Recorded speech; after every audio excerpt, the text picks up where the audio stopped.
అందరికీ నమస్తే. Welcome to TR TV. నేను మీ తిరుపతి. నా పక్కన సంపత్ అన్న ఉన్నాడు, ఓయో లీడర్. మంగ్లీకి సంబంధించినటువంటి అంశంలో సంపత్ అన్న బలంగా ఫైట్ చేసేటటువంటి కార్యక్రమం చేస్తున్నాడు. అధిక వడ్డీ పేరుతోటి రమావత్ మధు దాదాపు 200 నుండి 300 కోట్ల రూపాయలు గిరిజనుల దగ్గర నుండి వసూలు చేసేది. 10 రూపాయల వడ్డీతోటి 30 రూపాయల వడ్డీ ఇస్తాం, 20 రూపాయల వడ్డీ ఇస్తామని చెప్పి జనాల దగ్గర నుండి డబ్బులు తీసుకున్నాడు. కేవలం ఒకటే ఒక నెల వడ్డీ డబ్బులు కొట్టినట్ట మిగతా మొత్తం కూడా ఖతం చేసేటటువంటి కార్యక్రమం చేసింది. ప్రస్తుతం రమావత్ మధు చెర్లపల్లి జైల్లో ఉన్నాడు, అరెస్ట్ అయిండు. సో ఈ రమావత్ మధుకు సంబంధించినటువంటి కేసు అంశంలో మంగ్లీకి సంబంధించిన పాత్ర ఉంది అనేది కొంత వినబడుతున్నటువంటి ఒక చర్చ. సో మంగ్లీకి సంబంధించినటువంటి అంశంలో కూడా తర్వాత ఈ మనీకి సంబంధించి అంటే డబ్బులకు సంబంధించిన వ్యవహారంలో కూడా సంపత్ బలంగా మాట్లాడేటటువంటి కార్యక్రమం చేస్తున్నాడు. అసలు ఎందుకు ఇంత ఇంట్రెస్ట్, ఇంత బలంగా ఎందుకు మాట్లాడుతున్నాడు? సో మంగ్లీ నాకు ఫోన్ చేసింది, పాజిటివ్ గా మాట్లాడమని చెప్పింది అని చెప్పి సంపత్ చెప్తున్నటువంటి మాట. నమస్తే. నమస్తే. మంగ్లీ మీకు ఫోన్ చేసిందని చెప్తున్నారు, మాట్లాడిందని చెప్తున్నారు. 2-3 సార్లు ప్రెస్ మీట్ ఇచ్చిర్రు, ఫిలిం ఛాంబర్ పోయిర్రు, అక్కడ పోయి కూడా బలంగా మాట్లాడిరు. మీ దగ్గర ఏమున్నాయి ఆధారాలు? మంగ్లీ పైన ప్రధానంగా ఇప్పుడు మీరు మళ్ళీ ఎలిగేషన్ చేస్తున్నారు, రమావత్ మధుతో మంగ్లీ కూడా పరిచయం ఉంది. మంగ్లీ ఏమో రమావత్ మధు కూడా నాకు తెలియదు, మా తమ్ముని ముఖం చూసిరా ఎంత అందమైన ముఖం ఉందో అని చెప్పి వాళ్ళ తమ్ముని కూడా చూపించేటటువంటి కార్యక్రమం చేస్తుంది. సో ఎందుకు బలంగా మంగ్లీ ఉంది అని చెప్తున్నారు, రమావత్ మధుతో పరిచయం ఉంది, మంగ్లీ కూడా ఈ స్కామ్ లో పాల్పడని ఎందుకు చెప్తున్నారు? ప్రధానంగా నేను ఎక్కడ మంగ్లీ స్కామ్ లో పాల్పడదని నేను డైరెక్ట్ గా నేను ఇదేం చెప్పలే, ఆరోపణలు వస్తున్నాయి. నాకు మంగ్లీ గారు ఎందుకు అబద్ధాలు ఆడింది అనేదే కావాలి.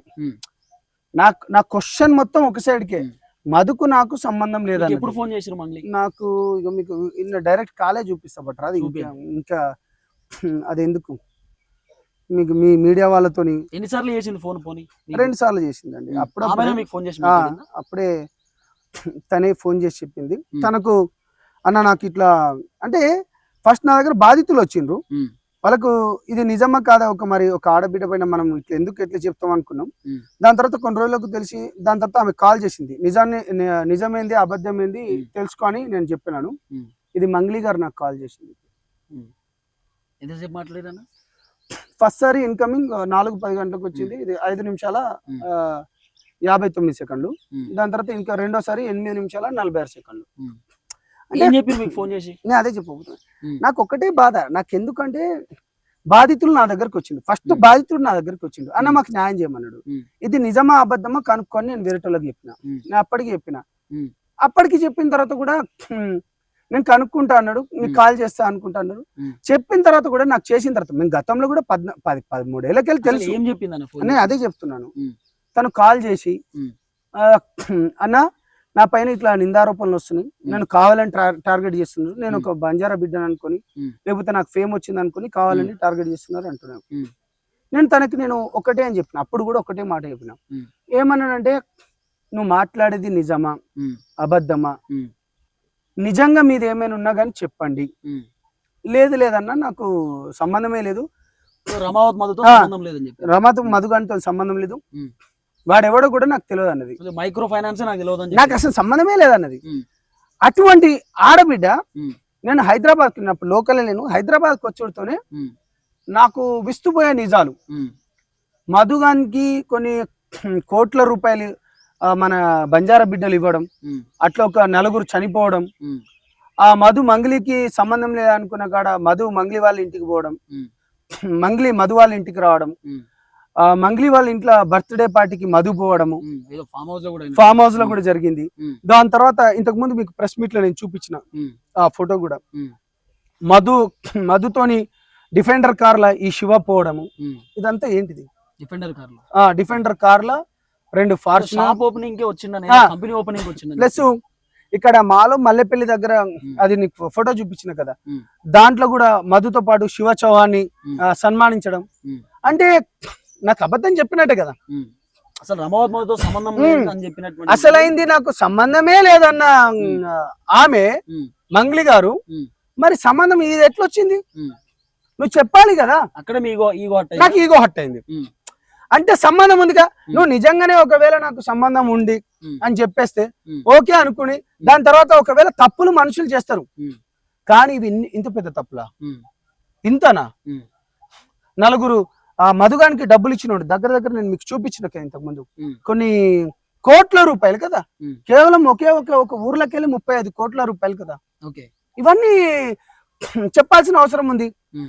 నీ చెల్లెని మీ చిన్న చెల్లె గారు ఎవరైతే ఉన్నారో తనకు కూడా మీకు ఇద్దాం అనుకుంటే చెప్పింది. ఇది నేనేదో చెప్పడం కాదు, ఆమెనే చెప్పిందా మంగ్లీ మీద? ఆమె కాదు, వాళ్ళతోని తిరిగే వాళ్ళు. మంగ్లీ వాళ్ళ చెల్లెని ఎవరికి ఇద్దామని అనుకున్నారు? ఇప్పుడు ఉమ్. నేను ఏమంటున్నానంటే తిరుపతి, ఉమ్.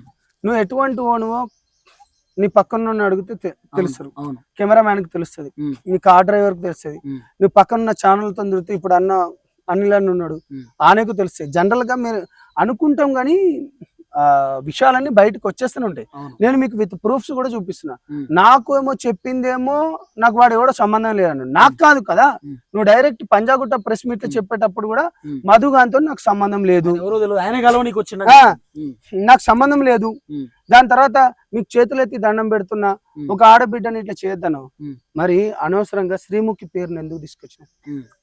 క్రష్ అని చెప్పి, క్రష్ అనుకుంటే చెప్పి, అంటే నీ మీదున్న మ్యాటర్ ను చాలా తెలివిగా బయటకు పెట్టడం అన్న. ఉమ్. ముఖ్యంగా నేను ఇవాళ కొన్ని ఆధారాలు ఇచ్చిన కదా. ఇప్పుడు ప్రెస్ మీట్ లో చెప్పినారు బెంగళూరుకి రైట్, సంబంధించి. బెంగళూరుకు ఒక 25 కిలోమీటర్ దూరంలో ఉమ్. ఇంకా ఏడ మన నీలమంగళ దగ్గర, ఉమ్. నీలమంగళ దగ్గర 6 ఎకరాలు కొన్నదా మరి వాస్తవమా? శైలజ మంగ్లీ గారు గారు. ఉన్నారా? మంగళి గారు కాదు, శైలజ. ఉమ్. ఈ శైలజ ఎవరు మళ్ళా?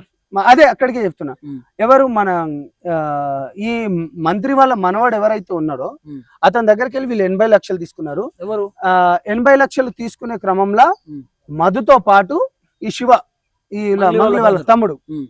ఈయన కూడా పోయిండు కదా. ఉమ్. అది అబద్ధమో వాస్తవమా? రమావత్ మధుతోటి బెంగళూరుకి సంబంధించిన ఒక మాజీ మంత్రి వాళ్ళ మనమోహన్ దగ్గరికి జస్ మంగ్లీ వాళ్ళ బ్రదర్ పోయిండు. మంగళి వాళ్ళ బ్రదర్ పోయిండు. డిఫెండర్ ఆరోపిస్తురా? మీకు తెలుసా లేకపోతే అరే, ఇన్ఫర్మేషన్ వచ్చింది? ఆడియో కూడా ఉంది. ఉమ్. ఆరోపిస్తలేను. మంగ్లీ వాళ్ళ బ్రదర్ శివ చౌహాన్ మధుతో పోయిండు. ఎస్, ఇక్కడికి బెంగళూరుకి బెంగళూరు మాజీ మంత్రి వాళ్ళ మనమోహన్ దగ్గర జస్ 80 లక్షల రూపాయలు తీసుకున్నారు. Just okay. జస్ ఆ ఆడియో కూడా త్వరలో బయట పెడతాను. అది అంటే నేను ప్రధానంగా ఈ కేసు విషయంలో ఇంత బలంగా ఎందుకు కొట్లాడుతున్నా అంటే, పేద బిడ్డలకు అన్యాయం జరిగింది, వాళ్ళకు న్యాయం జరగాలి. నాకు ఒకటే కాన్సెప్ట్, అధిక వడ్డీ ఆశ చూపించి గిరిజన బిడ్డల దగ్గర కోట్ల రూపాయలు దండుకొని ఇవాళ మీరేం చేస్తే చేయండి, ఇవాళ ఇస్తాం రేపిస్తాం అనుకుంటే అనేక మంది చనిపోతున్నారు. వాళ్ళకు న్యాయం జరగండి. నేను ఒక్కటే అంటున్నాను, నాకు న్యాయం కావాలి. దీంట్లో ఎంతమంది వాళ్ళు ఉన్నా ఈమెను కాపాడడానికి పెద్ద వాళ్ళు వస్తున్నారు.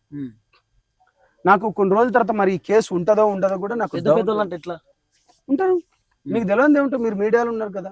ఆమె ఒక సెలబ్రిటీ పాటలు పాడుకుంటూ గతంలో ఈషా ఫౌండేషన్ కు 4-5 సంవత్సరాలు, ఇప్పుడు ఎందుకు పోతలేదు? గత 2 సంవత్సరాల నుంచి తనని ఎందుకు పిలుస్తలేదు?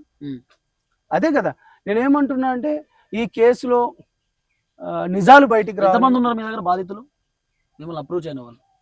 నేను చెప్పడం కాదు, మిమ్మల్ని తీసుకొని పోతా, ఆ తండాలలో తీసుకొని పోతా. ఆల్రెడీ మనము మీ దగ్గర ఉన్న బాధితులు ప్రెసెంట్ ఎంతమంది ఉంటారు? ఒక 100 మంది దాకా ఉంటారు. ఒక 100 మంది దాకా ఉంటారు. చాలా మంది అంటే ఎన్ని కోట్లు ఇచ్చారు అప్రాక్సిమేట్ గా? ఎంత? ఇక నేను దానిపైన నేను చెప్పలేను, కానీ వాళ్ళ ఒక్క ఊరు దగ్గర నుంచే 50 కోట్ల దాకా ఇచ్చారు. ఒక ఆ విలేజ్ చుట్టుపక్కల విలేజ్ దగ్గరికి వెళ్ళి 50 కోట్లకి వెళ్ళి. ఇప్పుడు నేను కొత్త ఎవిడెన్స్ ఏం చూపించిన, అది మల్లెపల్లి దగ్గర ఆ ప్రాంతానికి అదొక 32 కోట్లు. ఇంతకు ముందు ఫోటో ఒకటి చనిపోయింది అని చెప్పిన, ఆడొక 28 కోట్లు. నీకు ఇక్కడనే తెలుస్తుంది.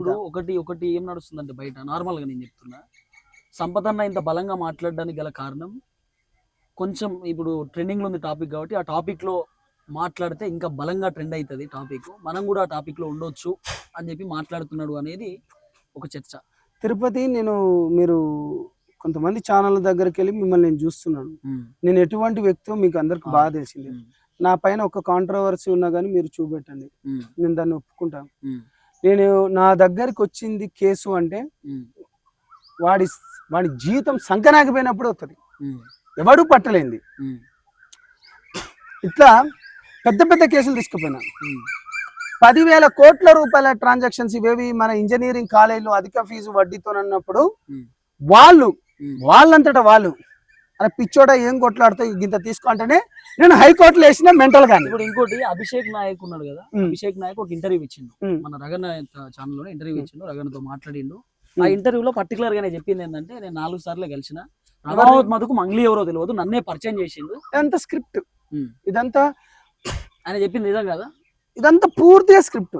ఇప్పుడు ఒక్కటి ఆయనే బాధితుడట 5 కోట్లు నేనే ఇచ్చిన. నేను ఏమంటున్నా, చాలా క్లియర్ గా మెయిన్ వాళ్ళను దీనిలోకి వెళ్ళి బయట పెట్టడానికి రెండు మనోడు ఇంతకు ముందు వచ్చి హడావిడి చేసిపోయింది కానీ అసలైంది రాబట్టుకోలేకపోయింది. ఆయన ఏదో కాంట్రవర్సీ చేసుకుందాం అనుకున్నాడు కానీ పంజాగుట్ట దగ్గర మంగ్లీ ఏమన్నది, నాకు సంబంధం లేదు అన్నది. Point number 1 right. పంజాగుట్ట దగ్గరికి వెళ్ళి వచ్చిన ప్రతి ఫోటోల తర్వాత అన్ని బయటపడ్డాయి రైట్. ఇదొకటి మెయిన్. నిన్న మేము ప్రెస్ మీట్ పెట్టినాం. ప్రెస్ మీట్ పెట్టినప్పుడు మంగ్లీ గారు మాట్లాడింది, ప్రత్యూష గారితో మాట్లాడింది. మరి నాతో ఎందుకు కట్ చేసింది? నిజాలు మాట్లాడొచ్చు కదా, నేను అడిగేటోని కదా.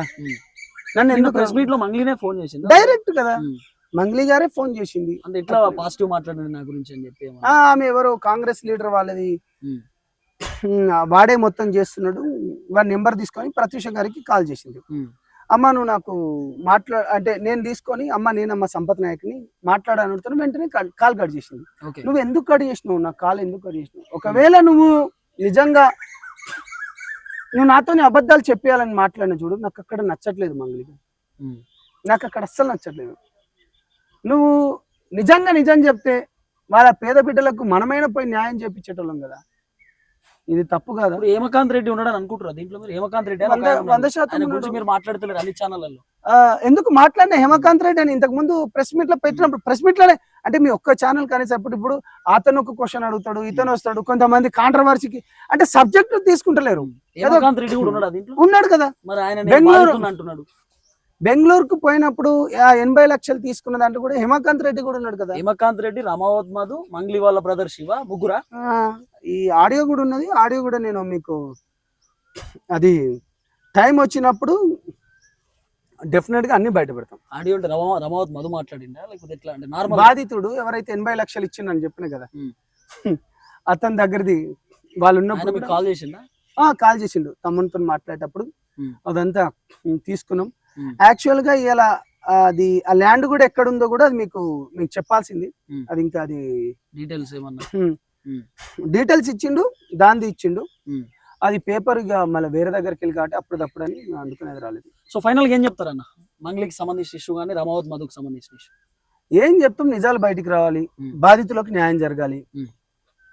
నాకు తెలియదాన్ని ఇన్ని ఫోటోలు వచ్చినాయి, అవి మరి ఏంది, అవంతా ఏంది? నీ పార్టీకి వచ్చిండు, నీ దగ్గరకు వచ్చిండు, వాని ఇంటికి కూడా నువ్వు పోయినావు, వాని ఆఫీస్కి పోయిన మీ శివ అనే అబ్బాయి కూడా పోయిండు. ఎందుకు ఇట్లా మా అబ్బాయి పెడుతున్నావు? ఇది మంచి పద్ధతి కాదు.